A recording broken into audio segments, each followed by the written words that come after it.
राधे राधे भाइयों और बहनों, आप सभी को मेरा प्यार भरा नमस्कार। और मैं अपनी YouTube channel music with Poonam में आप सभी का बहुत बहुत स्वागत करती हूँ।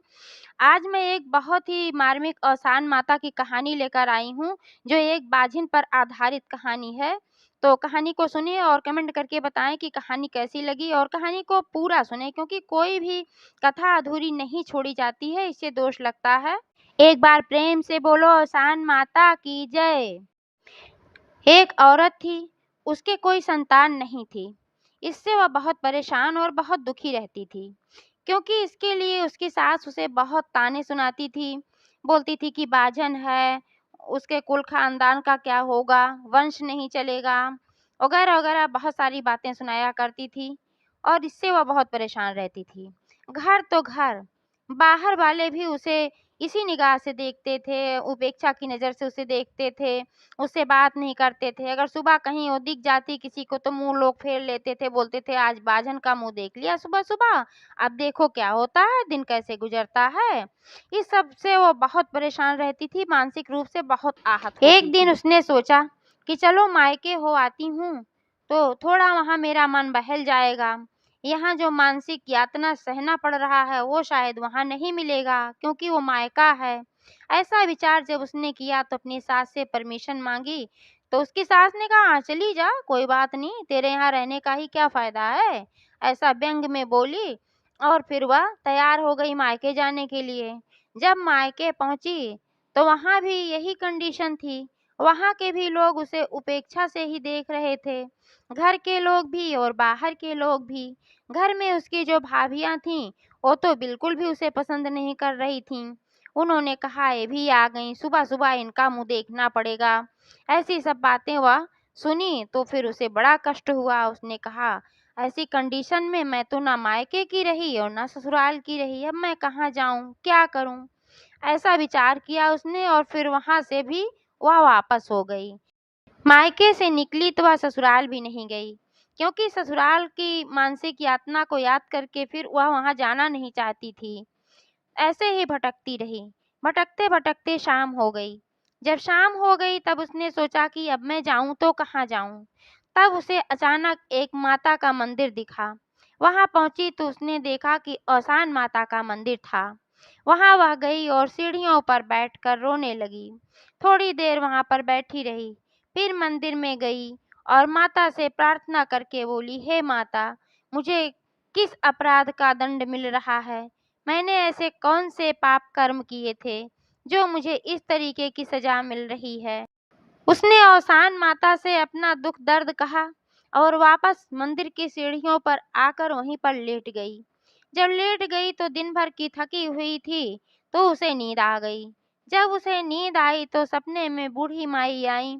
और बूढ़ी माई कोई और नहीं औसान माता थी।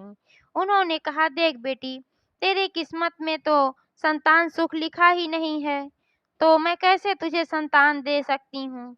तुझ पर मुझे बहुत दया आ रही है, पर मैं नहीं दे सकती, क्योंकि ब्रह्मा का लिखा मैं भी नहीं टाल सकती हूँ। सिर्फ थोड़े समय के लिए तेरे भाग्य में संतान सुख लिखा है। तब उसने कहा कि कितने दिनों के लिए माता। तब माता ने कहा सिर्फ 18 साल।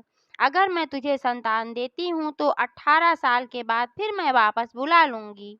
तब वह बड़े सोच में पड़ गई। उसने सोचा जब 18 साल के बाद माता बुलाएंगी तब मुझे बहुत कष्ट होगा, मैं क्या करूं। लेकिन फिर उसने सोचा कि अभी के लिए तो ठीक है, लोग मुझे बाजिन बुलाते हैं, उपेक्षा से देखते हैं, ताने देते हैं, तो एक बार कम से कम औलाद हो जाएगी तो लोग ये सब करना बंद कर देंगे। 18 साल बहुत दिन होता है, तब की कौन देखा है, शायद मैं रहूं या मैं ही ना रहूं। ऐसा विचार कर उसने औसान माता से कहा, हे माता, आप मुझे संतान दीजिए, चाहे 18 साल के लिए ही सही, लेकिन आप मुझे संतान दीजिए। और अचानक उसकी आंख खुल गई। जब आंख खुल गई तो उसने देखा वह मंदिर की सीढ़ियों पर है और यह सपना था। लेकिन उसने सपने को सच माना और फिर अपने घर की तरफ चल पड़ी। कुछ ही दिनों बाद उसे पता चला कि वह गर्भवती है और 9 महीने बाद उसे एक सुंदर पुत्र रत्न की प्राप्ति हुई। वह बहुत खुश हुई, खुश भी हुई और 18 साल वाली बात सोचकर दुखी भी हुई, लेकिन उसने इस बात को किसी को नहीं बताया था। ऐसे ऐसे समय बीतता गया और फिर 18 साल का दिन भी पूरा हो गया। जब 18 साल पूरा होने वाला था तो फिर वह औरत बहुत चिंतित हुई और उसका पति भी बहुत चिंतित हुआ। दोनों पति पत्नी आपस में बहुत चिंतित हुए, क्योंकि उसने अपने पति को ये बात बताई थी। तो कि अब क्या होगा, 18 साल बीतने वाला, भवसान माता हमारे लड़के को बुला लेंगी। अब आ गया था तो मोह बढ़ गया था।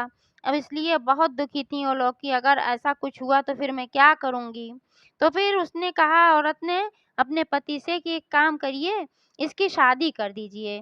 कम से कम शादी हो जाएगी तो मैं बहू को तो देख लूँगी।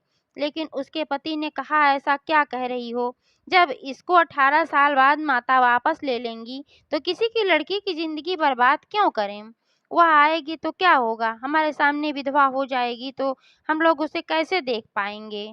लेकिन उस औरत ने कहा, नहीं, आप शादी कर दीजिए, बाद का बाद में देखा जाएगा।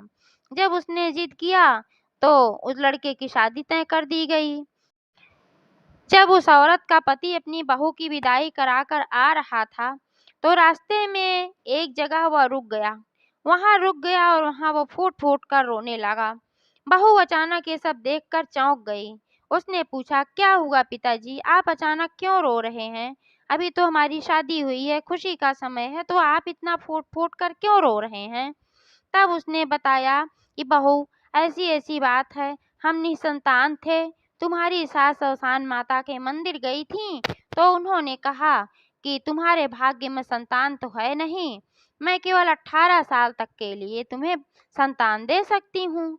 तो 18 साल के लिए ही उन्होंने दिया था और अब कुछ ही दिन बाकी हैं 18 साल पूरे होने में। अब हमारे लड़के को वापस ले जाएँगी तो फिर तुम विधवा हो जाओगी, मैं तुम्हें कैसे देख पाऊँगा? यही सब समस्या है, इसीलिए मैं रो रहा हूँ। तब उसकी बहू ने कहा, नहीं पिताजी, आप चिंता मत कीजिए, मैं ऐसा कुछ भी नहीं होने दूँगी। औसान माता वापस नहीं ले जा सकती हैं, एक बार अगर दे दिया है तो वापस वो नहीं ले जा सकती हैं, क्योंकि वह सती नारी थी। सती सावित्री ने सत्यवान को वापस लाया था, तो उसी तरीके से उसने भी अपने ससुर को एक भरोसा दिलाया कि वह ऐसा कुछ भी नहीं होने देगी, और वह घर आ गई। जब घर आ गई तो उसने अपने ससुर से कुछ सामान मंगवाया। उसने कहा कि कुछ सामान आप ला दीजिए, ये बहुत ज़रूरी है उस दिन के लिए जिस दिन 18 साल के पूरे होंगे, क्योंकि जब माताजी आएँगी लेने तो इन सब सामान की ज़रूरत पड़ेगी। तब उसके ससुर ने कहा, मैं ला देता हूँ तुरंत, घर में किसी चीज़ की कमी नहीं है बहू, मैं जो भी सामान तुम कहोगी ला दूँगा। तो उसने सारा सामान मँगवा लिया जो उसको समझ में आया। जिस दिन 18 साल का समय पूरा हो गया, उस दिन उसने सुबह-सुबह ही एक कलश में जल भरा और उस कलश को मुख्य दरवाजे के पास रख दिया। जब उसने मुख्य दरवाजे के पास रख दिया तो क्या हुआ कि जल बढ़ता ही गया और फिर इतना हो गया कि पूरा घर के सामने नदी बहने लगी। उधर से जब औसान माता ने अपने 2 दूतों को भेजा कि जाओ उस लड़के को ले आओ, क्योंकि अब 18 वर्ष पूरा हो गया है। तब जब दूत आए तो इतनी नदी बह रही थी कि वे इस पार आ ही नहीं पाए और वापस लौट गए। जब वापस लौट गए, माता को बताया कि इतनी बड़ी नदी बह रही थी वहाँ की, हम लोग जा ही नहीं पाए। तब औसान माता ने कहा, 2-4 दूत और भेजी। उन्होंने कहा, जाओ तुम लोग लेके आओ, ये लोग तो बेकार हैं, जा ही नहीं पाए। जब 4 दूत और आए तब उसने मुख्य दरवाजे पर 7 दिए जलाकर रख दिए और ये दिए इतने तेज हो गए, उसके सतीत्व के तेज से इतने तेज हो गए कि दूत आगे बढ़ ही नहीं पा रहे थे। उसमें इतनी तेज लौ निकल रही थी कि वे जल जा रहे थे, तो आगे ही नहीं बढ़ पा रहे थे। फिर वे लोग भी लौट गए और औसान माता को बताया कि ऐसी-ऐसी बात है, हम अंदर नहीं बढ़ पाए। तब औसान माता क्रोधित हुई। उन्होंने कहा, तुम लोग कर क्या रहे हो? एक इंसान को नहीं ला पा रहे हो। फिर 4 दूत उन्होंने और भेजा। जब ये 4 दूत आए तब तक उसने बहुत ही अच्छे-अच्छे पकवान बनाए थे। वो सारे पकवान वहाँ पर दरवाजे के पास रख दिया और ये चारों दूत, इतनी अच्छी खुशबू उसमें से आ रही थी कि ये पकवान खाने में ही लग गए और भूल गए कि मैं क्या करने आया था और पकवान खाकर फिर वापस चले गए। तब अवसान माता को बहुत तेज गुस्सा आई। उन्होंने कहा, अब तुम लोग रहने दो, मैं ही जाती हूँ। इस बार स्वयं अवसान माता आईं। तब उसने दरवाजा खोला और माता के चरणों में गिर पड़ी। जब वो माता के चरणों में गिर पड़ी तो माता ने कहा, उठ बेटी, सदा सुहागन रहे, अखंड सौभाग्यवती रहे। तब वह उठ खड़ी हुई। उसके बाद फिर कहीं, कहाँ है, बुलाओ उसे, मैं लेने आई हूँ। दूध तो ले नहीं जा पाए, मैं लेने आई हूँ, बुला अपने पति को। तब उसने कहा, हाँ माता, मैं अपने पति को तो बुलाती हूँ, लेकिन अभी अभी आपने अखंड सौभाग्यवती का मुझे आशीर्वाद दिया है, तो आप उन्हें कैसे ले जा सकती हैं? आपका आशीर्वाद झूठा हो जाएगा, तो ऐसा कैसे हो पाएगा? तब माता ने कहा, हाँ ये बात तो है, इनको तो औलाद नहीं लिखी थी, लेकिन अब तुम्हारा सुहाग मैं वापस नहीं ले जा सकती हूँ, क्योंकि मैंने सदा सुहागन का तुम्हें आशीर्वाद दे दिया है, तो अब तुम्हारे नाते वह लड़का इस घर में रहेगा। ऐसा कहकर अवसान माता आशीर्वाद देते हुए फिर चली गईं वापस।